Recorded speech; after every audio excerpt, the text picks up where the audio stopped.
Pleased to have with us student-athletes from the Texas A&M Aggies. To my immediate right, Wade Taylor. The man in the middle, Tyrese Radford. And then Dexter Dennis to my far right. So at this time, we'll take questions. Please raise your hand. We'll go to the right on the front. And we're... Dexter, coach has told us before that as a defensive guy that you typically are put on the opponent's best offensive player, so that means you're probably going to see a lot of Jalen Pickett. Just any thoughts from on that matchup and facing him after watching some video of him and things like that? I think he's an extraordinary player. I think they have a great team. I think their best thing is they know each other. You can tell when you watch the clips and you watch them play. They're very comfortable with what they're doing, which is extremely dangerous. To some, it may not look like much, but they really pose a threat with their outside shot-making ability. And Pickett is also a weapon when he gets in the mid-post area or just all around. He does a lot for their team. So I think it's going to be a great matchup. As always, I'm always on the best player. And I think coach, depend on me to do a lot of things. So it's going to be fun. And I just wanted to ask either one of the players, Boots or Wade, just y'all's confidence level in Dexter when he goes up against a player like that, on the defensive side. Start with Wade. Very confident. I love playing with Dex. He takes a lot of pressure off our team, not just me. Knowing he's going to be on the best player really makes the rest of the team confident because we know what he brings to the table every night. Same with me. He takes a lot of pressure off the rest of us, knowing that he's going to be guarding the best offensive player on the opposing team. That's the type of guy Dexter is. He's a great defender. Okay, before we take your question again, if you can state your name and affiliation, that'd be helpful. No, that's fine. Yeah, we know you, bro. For our transcript people. We got history, y'all. Sorry. Yeah. No problem. Go ahead. Second row. David Nuno, Texas Ags. Boots, just you guys play different brands of basketball. They don't foul a lot. You guys get to the line a lot. You guys are a rebounding team. They don't rebound as well. How important is it to dictate your tempo, your pace against what they do? We know that they're a good team offensively and also a good team defensively too, but we just have to stay within our roots. Don't try to do anything out of our characteristics and just continue to have that belief and faith in each other to go out there and play ball. We're going to go on the right side, second row, on the aisle. Go ahead. Mark Passwater's Rivals. Wade, you didn't have the greatest of games in the championship game. How long did it take to kind of put that behind you, and what's your confidence level now going into the tournament? As soon as the buzzer went off, we got to the locker room, and Coach talked to us about how far we've came. Next game, last game. I knew we're going coming into this weekend. It's going to be a big opportunity for our team, coming from where we came from. So I knew we had a selection show that evening, so it wasn't too hard to put behind me. Stay on the right side, about 2 rows behind there. Hey, I'm Sully Engels from KTV in Wichita. It's for you, Dexter, man. You play for the Shockers. Obviously, a huge part of the culture there, a huge part of everything that they did there. Make the decision to leave here, and obviously it's paid off. Can you talk about kind of the journey for yourself and kind of what you remember from the days there and what it's allowed you to be so great at Texas A&M? My time with the Shockers was that's like one of my favorite homes. That place kind of molded me into the person I am today, especially coming into college as like a freshman.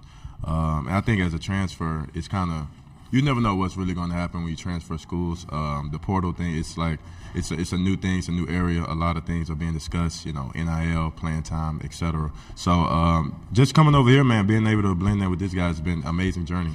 I've learned a lot about myself and also the coaches and the guys that are with me. So I'm extremely grateful to be here. I've been extremely happy to be an Aggie this past year. So I'm extremely thankful, and I just love being here. Stay on the right side, second row. Boots, you're one of the handful of guys on the team that has actually played in the tournament. Have you kind of used that experience to talk to the guys who haven't been here in terms of what to expect and how to handle the pressure? Yes, and our coach Buzz Williams has did a wonderful job of doing the same thing. Just playing every game like it's your last, even when you're not in the tournament. That carries over. And me being an experienced player, I'm not the only one on the team that played in the tournament. Dexter played in the tournament. KK played in the tournament. Julius Marble played in the tournament. We have a handful of guys that played in the tournament that was able to talk to the rest of the team or just, prepare them for this moment. And I think we're pretty much prepared. Up front on the left, second by the aisle. I'd like to kind of follow up on that. Wade, you guys are a tournament team. It seems like the last few tournaments, SEC tournament last year, get to the finals. This year, you get to the finals, NIT finals. What is it about tournament time that you guys turn it on? Just believing in one another.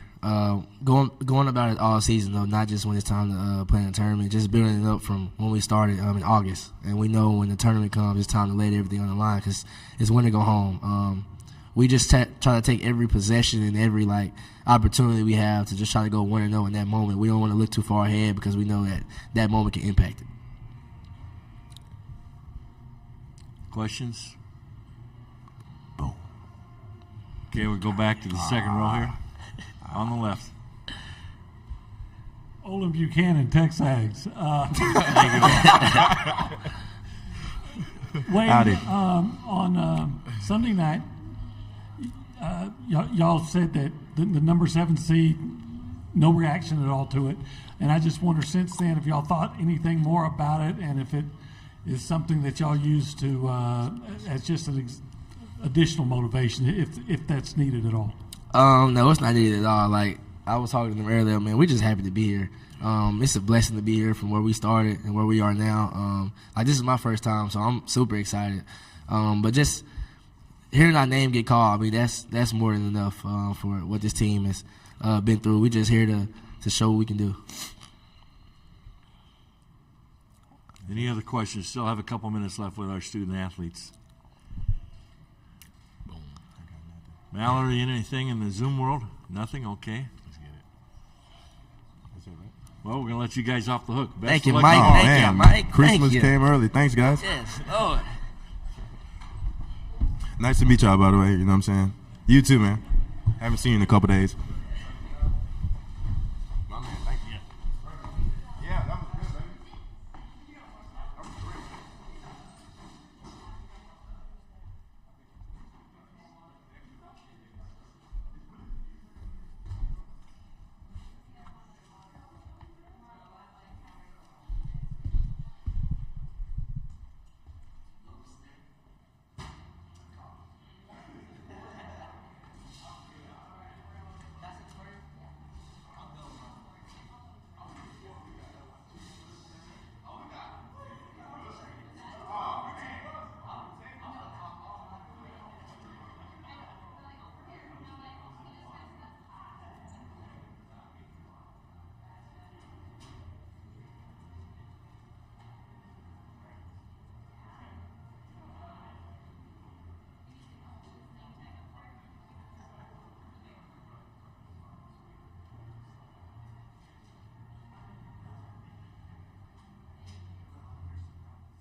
Yes, sir. You can just open up the questions. Thank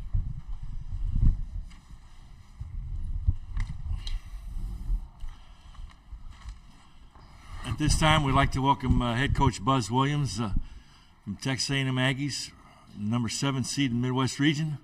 They will face number 10 seed Penn State in an 8:55 p.m. Contest Thursday.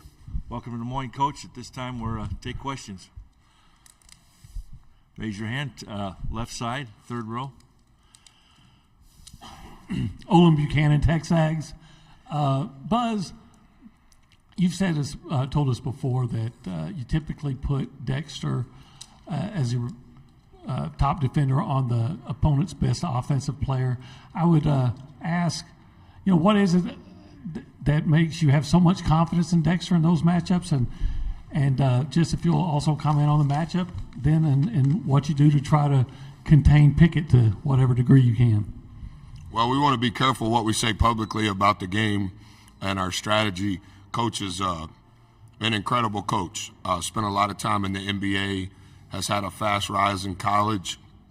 He's done a tremendous job, and 22 is maybe the best 6'6" guard in the country, statistically for sure. I think Dex's competitiveness, along with his IQ, is what makes him so good. He's for sure the best perimeter defender on our team. I don't think that anybody in our organization would question that. And I think that I've said it to you throughout the year. Statistically, on the glass, I think that's the thing that has changed our team the most, is that he is our leading rebounder while also guarding the best player. He absorbs a scouting report in a way that I've never seen a player absorb it. He does a lot of work away from the office to be prepared for what's in front of him. He's ultra mature in how he lives his life, but also in how he goes about his daily work. He's literally the same person every day. I had no relationship with Dex prior to his arrival. As you know, he didn't get here in the summer because he had to finish his internship. And so in the 8 months that he's been here, his impact, I'm not sure can be quantified. I think he's as big of a reason as any that we're still playing. There's many. But to be able to guard the best player every night and lead your team in rebounding as a perimeter player, that just speaks to how competitive he is and how accountable he is in everything that he does. Questions on the right side, second row, then we'll go right behind there. Buzz, Mark Passwaters with Rivals. I was wondering if you could give us a little insight into the mindset of the team right now. Certainly from talking to Boots and Dex and Wade, they seem pretty relaxed, from a distance. Yeah, I think those guys have probably watched as much tape as I have. Four was texting me at 3:30 Monday morning, and I was like, Four, I have to go to bed at some point. And then when we got back together as a team, we kind of have a routine that we follow 2 days before, 1 day before, and not just those three guys. Everybody within the organization is familiar with the rhythm of that. And Boots corrected me a couple of times as I started 2-day prep. We don't refer to names. Everything is number-based. And I didn't include one of the numbers, and Boots immediately caught me. Those guys are excited. Those guys are thankful. The relationship between those three guys, and there's several others, but I think the spirit between the players is as good as I've ever seen. They've worked incredibly hard to get to this point. They're thankful for the opportunity. They have very low egos. They care about one another. And collectively, they just want to, what do we need to do to keep playing? And that's a lot of fun to be around. You're going to go left side on the aisle. Go ahead. Brent Zorneman, Houston Chronicle. Buzz, how do you treat tomorrow differently when you have to wait and then wait and then wait for the late game, or do you treat it any differently with your guys? Yeah. So at home, we have shoot around 8 hours before the game. As long as school doesn't dictate that. But as often as we can, we're going to have shoot around 8 hours before. Obviously, when you get to tournament play, you can't dictate the shoot around. Our shoot around tomorrow is 9.5 hours before, and it's only 20 minutes. So I don't know that there is a lot of excitement to be able to watch the games. But when you're the last game, that's a lot of emotion to watch. So the one thing that I have talked to him about, and I was even telling my wife this last night when the games in Dayton started, one of the groomsmen in our wedding is the coach at Corpus Christi. And so when we got to the hotel and finished all of our day's work, she said, "Who do they play when they win?" And I was like, "I don't know. I haven't even looked at the bracket." Because I've tried to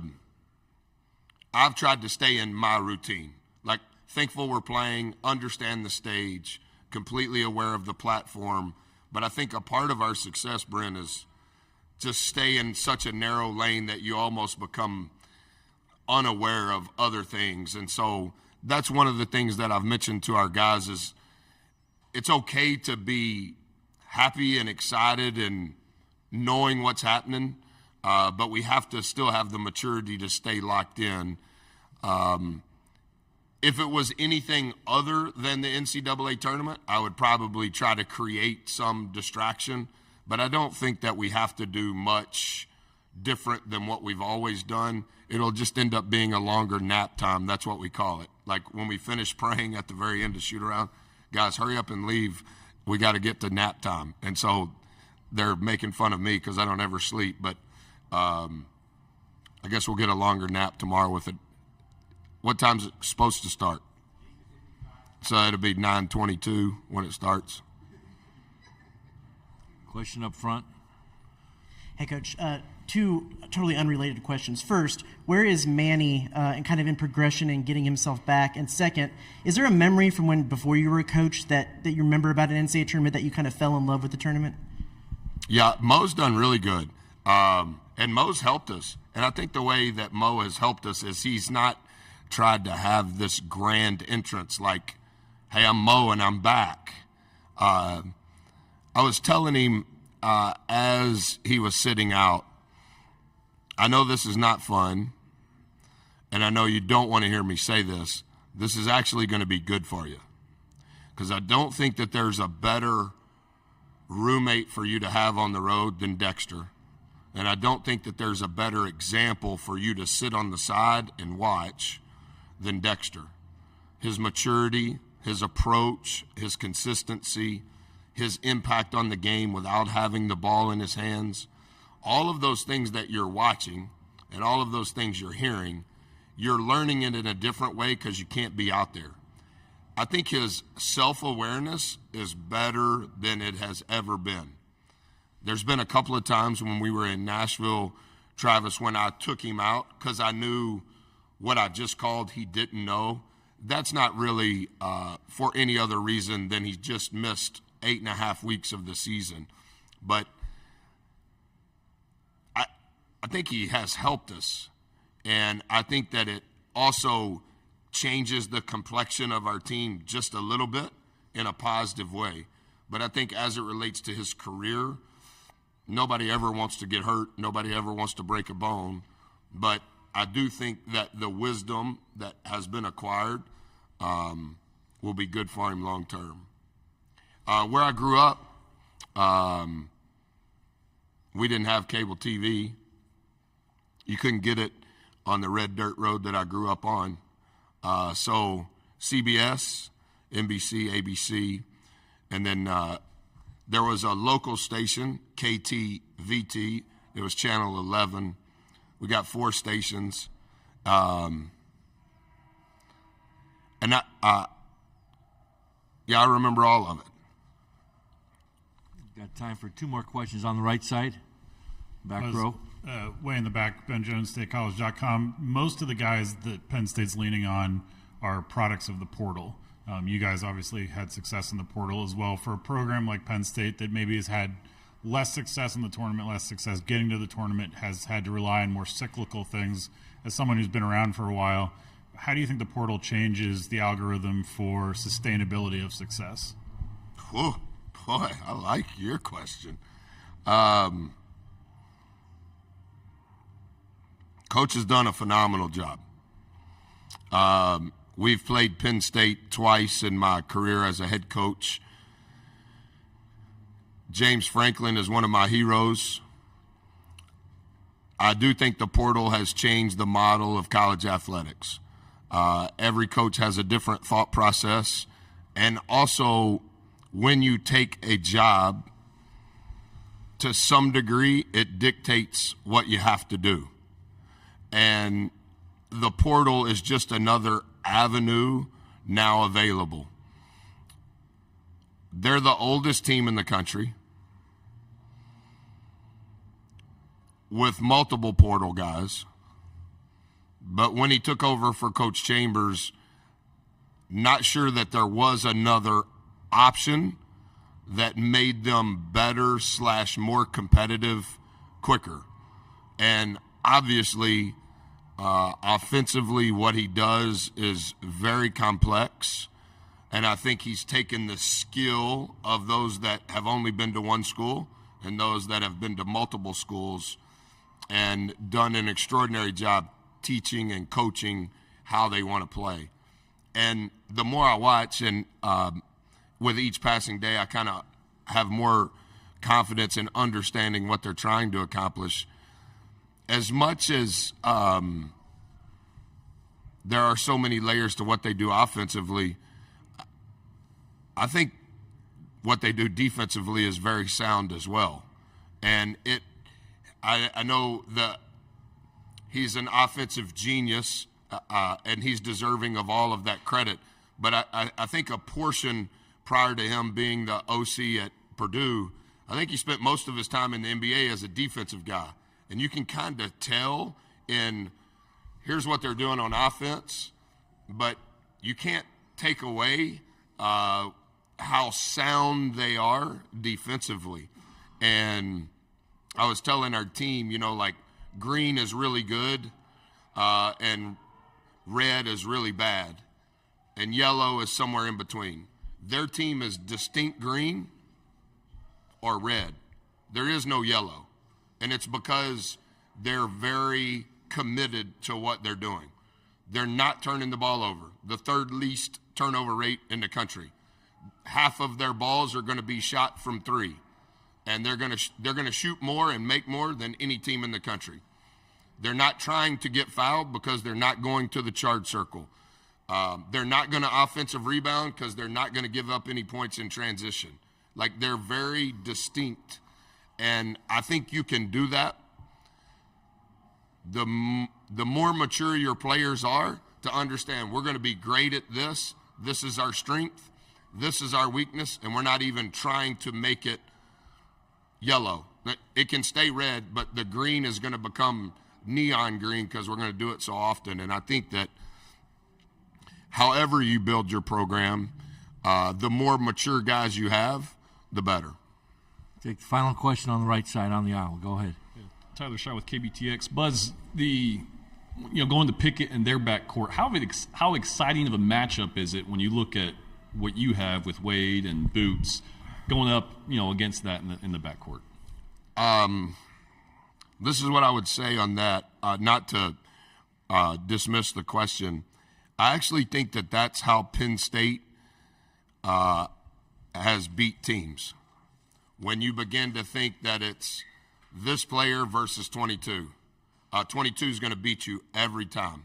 And we've spent an inordinate amount of time since Monday.